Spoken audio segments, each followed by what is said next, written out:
Every 10 years, the electoral maps for the US House of Representatives are redrawn in what's known as a redistricting cycle.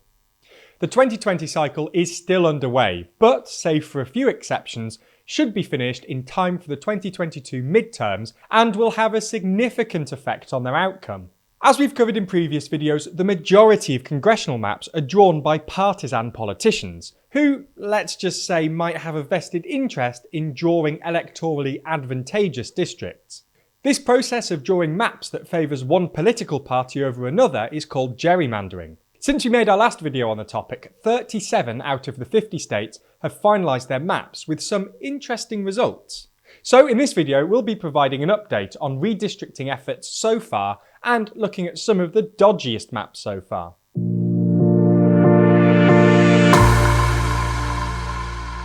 If you want more news and updates like this, then be sure to subscribe to the channel. Currently, TLDR US is our smallest channel, and 61% of you haven't hit subscribe yet, so we'd really appreciate your support. Thanks. For those of you who may not have seen our August video, or forgot most of the information, here's a brief overview of gerrymandering. Gerrymandering, as a practice, is nearly as old as the country itself. It started in 1812 when Eldridge Gerry, Democratic-Republican, incumbent Massachusetts governor and later US Vice President, approved a map that favoured the Democratic-Republican Party for Massachusetts state Senate elections. The map was widely criticised for its partisan leanings, with one commentator noting that one district looked like a salamander, and thus the portmanteau of gerrymandering was born. Gerrymandering has since become a part of federal races, as under the US Constitution, state legislatures were left to their devices to make the maps.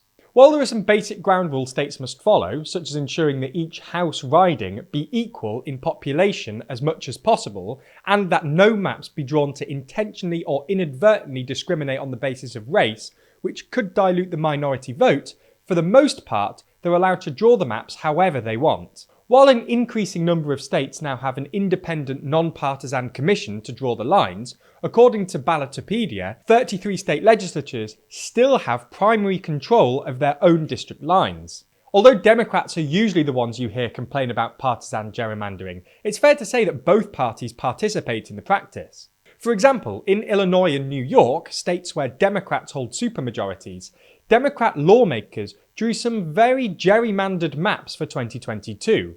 The new map in Illinois, which looks like this, got an F rating in partisan fairness, competitiveness, and geographic features by the Princeton Gerrymandering Project, an anti-gerrymandering organisation, and is projected to give Democrats a 13-3 seat majority in 2022, with just one competitive district. This will give the Democrats an 83% seat majority, despite the fact that Democrats only won 58% of the vote in the 2020 presidential election. New York is no different and has drawn one of the most aggressively gerrymandered maps in modern American history. Democrats are projected to win a 22-4 seat majority over their Republican counterparts, which translates to an 85% seat majority. Again, this is well ahead of the 61% of the vote Democrats won in 2020. A district that has garnered particular criticism is the projected 10th Congressional District for Representative Gerald Nadler, which was described by the New York Times as a snake through Manhattan.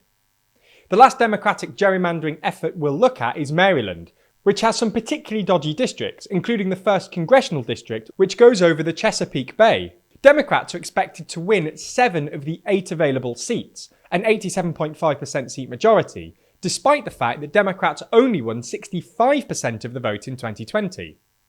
The map was vetoed by Republican Governor Larry Hogan, but the Democratic supermajority overrode him. The map is currently in litigation. Republicans, for their part, have been at least as bad. Republicans in Texas drew a map that has just one competitive seat and is projected to give them a 24-14 or 25-13 seat majority. Like Maryland, the Texan map is currently in litigation by the Justice Department, and the DOJ have stated that the Texas map violates Section 2 of the 1965 Voting Rights Act, in that it creates redistricting plans that deny or abridge the rights of Latino or Black voters to vote on account of their race, colour, or membership in a language minority group. Republican maps in North Carolina, which would have given Republicans a 10-4 or 11-3 majority, was recently struck down by the North Carolina Supreme Court, who ruled that the map the North Carolina's GOP legislators drew was unconstitutional beyond reasonable doubt, and gave them till February the 18th to draw a new, fairer map, otherwise a trial court will make a new map. Ohio's map, which would have given Republicans a 12-3 majority, was recently struck down by the Ohio Supreme Court via an amendment to the Ohio Constitution passed by popular ballot in 2018. Republicans would have controlled 80% of the seats, despite carrying Ohio by 55% in the 2020 presidential election.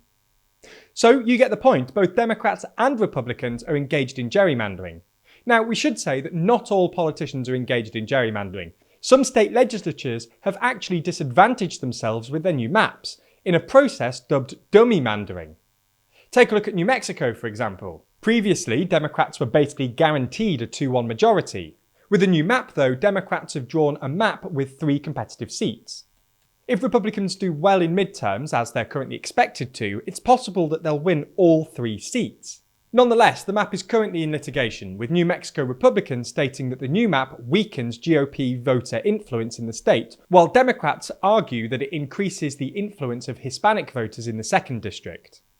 It's also worth noting that, while both parties are engaged in gerrymandering, Democrats have apparently benefited most from the recent maps. According to data from 538, Democrats have gained 11 seats, Republicans have lost 3 seats, and there were 8 seats that were competitive and that are now not. Although it's worth noting that A, this is probably because Democrats were significantly disadvantaged in 2010, and B, GOP states such as Missouri, Tennessee and Florida are yet to ratify their maps, so this is subject to change. So you get the point. Despite better public awareness about gerrymandering and the threat it poses to democracy, the practice is still widespread, and congressional maps look as ridiculous as ever. So what can the US do about it? Well, the most effective way seems to be by organised ballot initiatives.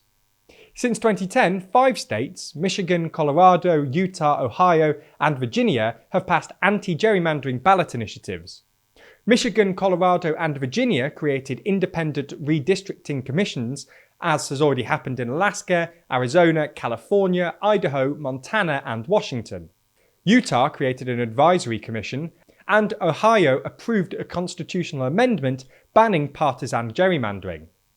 In Missouri, voters approved an anti-gerrymandering initiative known as Clean Missouri in 2018, before confusingly repealing it in 2020. Biden also tried to help with his For the People Act, proposed during the 2021-2022 congressional session, which had a provision that all legislative districts be set by an independent, non-partisan commission, rather than by state legislature. But Democratic Senators Joe Manchin and Kyrsten Sinema did not support eliminating the Senate filibuster for this proposal, despite President Biden's plea. Republican senators also opposed the law, stating that this bill was favouring the Democrats and that the Founding Fathers did not want federal governments to control redistricting. So, unfortunately for Americans, it looks like gerrymandering is here to stay. The maps drawn this year will be congressional maps till 2032, when a new census requires another redraw. But what do you think? Is gerrymandering a real threat to US democracy, or should politicians stop whining and play the maps as they're drawn? Let us know your thoughts in the comments down below. And as always, be sure to subscribe to the channel and hit the bell icon to be notified every time we release a new video. Special thanks to our Patreon backers for making videos like this one possible. And if you want to see your name at the end of videos just like these people, then you too can back us on Patreon. The link to that is down below.